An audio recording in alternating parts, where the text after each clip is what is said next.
Hey, what's up YouTube? Interiors here, hope you're doing well. Today I kinda wanted to make another video geared towards helping out newer bands. You've heard me talk in the past about how there's kind of a science to giving your band a marketable image and a professional internet presence. So today I wanted to talk about a few easy ways to fine-tune your band's online image. Of course, real quick before we get into it, make sure you subscribe to my channel if you like the video today, and like the video if you like the video today. Drop a comment, let me know if you found anything helpful or if you have anything to add that I might have missed. And follow me on Instagram at interiors_music, and also catch me on Twitch at YPSound. You can catch my live streams on Twitch every Sunday, Tuesday, and Thursday evening at 8 p.m. Eastern. Both of those are right here.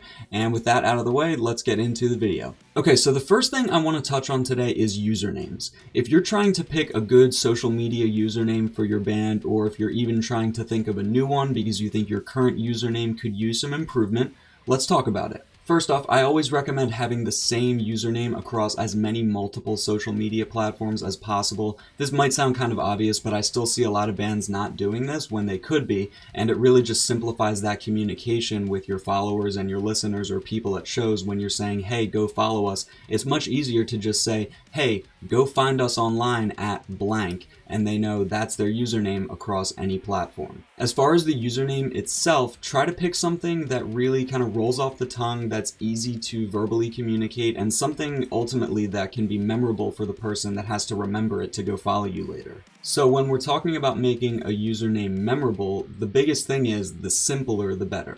So some bad examples, some things I wouldn't necessarily recommend doing in a username would be things like putting an underscore between every word of the band name. If you've got a band name with multiple words, this can be a lot for someone to have to remember and then ultimately type out when they get into Instagram later. Other things would be like putting a bunch of numbers at the end of the username that someone's not going to remember, things like that, putting multiple underscores in a row. When you can avoid those kind of things, I always recommend it. So how about some good examples? The most obvious one is if you can find the username that's just your actual band name with nothing else, get that, of course. Oh my goodness. Now, of course, finding just your plain band name available as a username is almost never going to happen. So here are some good alternatives. You can make your username by putting your band name followed by your local area code or even your local state abbreviation. For me, that would be PA for Pennsylvania after the band name. You can also do things like putting "we are" before your band name to create the username. So like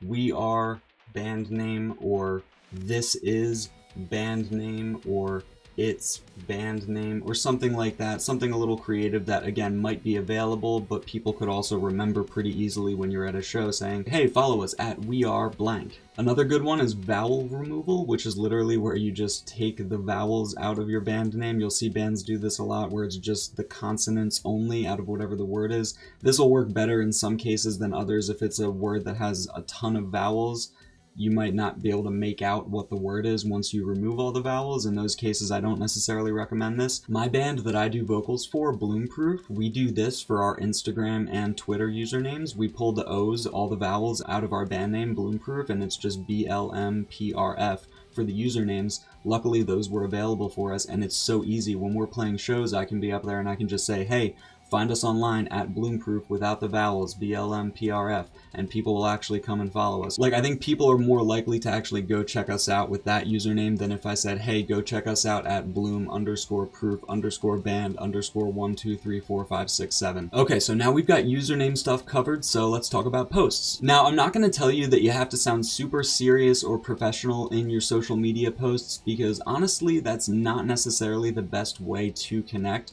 with today's average music consumer. What I will say is that it is important to have kind of a consistent personality vibe to your social media presence overall. People will kind of get to know your band through your posts over time. If you want your captions to have a lighthearted or a goofy or even like a sarcastic kind of vibe, that's great, but just make sure you kind of maintain that vibe consistently. Over time, your social media following will start to get to know your band's personality, and it'll be one of the things that makes them stick around as a long-term fan. Okay, let's talk about bite-sized content. So this goes for both text and media posts. Try to keep text as short as possible while still getting your point across. If you're posting a video, make it 15 to 30 seconds instead of a minute or more. People's attention spans are very, very short, so you have to suck them in quick and give them a reason to stay if you want them to hear more from you. As an artist, you want to get your artistic content out there. Now, your posts are not your artistic content, but they are the means with which to get people to your artistic content. I like to think of posts as traffic directors. But think of people on social media as like cars driving down a street, and the road splits into different routes, and you basically want to direct as much traffic as possible down your route to get them to your destination, aka your music. So how do we get people from our posts to our content? Links, obviously. Okay, so what could be so hard about posting a link? Well, let's see. There are 3 things I want to go over when it comes to links. 1, link shorteners. Have you ever seen a post where the link itself is like 50 times longer than the text telling you to click on it? Like this? Now, of course, the size of the link does not affect the clickability, but there's something that's just so horrible about looking at a paragraph-long hyperlink when you don't need to be. So I'm a big fan of link shorteners. I use one called Bitly. It's very commonly used. All you do is paste any link and it gives you a super short version of it for free, and the means to track how many people have clicked on that link once you start sharing it as an added bonus. So now my Spotify links look like this instead of like this. 2, link organization.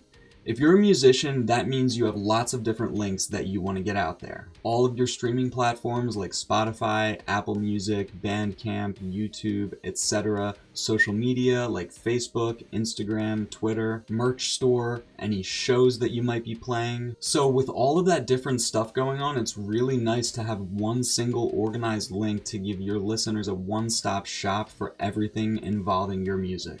I use a service called Linktree to do this for my own content. They're great. If you go to my Instagram and click the Linktree link in my Instagram bio, you're presented with a nice colorful screen that starts out with a button that takes you to my most recent upload on YouTube, whatever that most recent video is at that given time. And then as you go down, you get links to my merch store, my various pieces of merch that are available, all of my music on various different platforms, all of my recent video uploads, a link to subscribe to my YouTube channel, links to my various social media platforms, links to different podcasts that I've been interviewed on, literally everything that involves me and my project as Interiors. This is an all-encompassing one-stop shop. Okay, 3rd and final thing with links. Only post links in places where they are clickable. This may go without saying, but it's 2021 and I still see people posting hyperlinks in their Instagram captions. Have you ever noticed how you can't click on a link in someone else's Instagram caption? People can't click on links in your Instagram captions either. So tying back into my last point, here's where Linktree comes in really handy. I was saying how I keep my Linktree saved in my Instagram bio on Instagram, and whenever I'm posting about anything, I simply direct my followers to click the link in my bio to interact with whatever content I'm advertising at that point in time. I never even have to go and edit that link itself. I just go back to Linktree and I edit the landing page to make sure the newest stuff is readily available. But in summation, please do not post any links in your Instagram captions. Hey, I am editing this video right now, so the lighting might look a little bit different, but I just realized as I'm going through this that I forgot to mention one of the most important things about posts: when you post them. When you post is just as crucial as what you have in the contents of your posts. As you might imagine, if you post something at 3, 4, or 5 o'clock in the morning, you're not going to get quite as much post engagement as you will if you post maybe at 11 in the morning on a Saturday, or at maybe 6 or 7 p.m. on a weekday when people are just getting home from work. Think about when people are most likely to be checking social media. Think about when people are most likely not busy doing other things like work or sleeping, and that's when you want to be posting. Now you might be thinking, oh man, now I gotta make sure I'm like free and available during these specific times of day, and I gotta make sure I don't forget to post these things. I'm gonna have to set reminders for myself. The good news is, no, you don't have to do any of those things. All you have to do is schedule your posts ahead of time, which is possible and actually very easy with the Facebook Business Suite app. Once you log into the app, you will immediately be able to pre-schedule posts for any of the different Facebook pages that you admin on your personal account.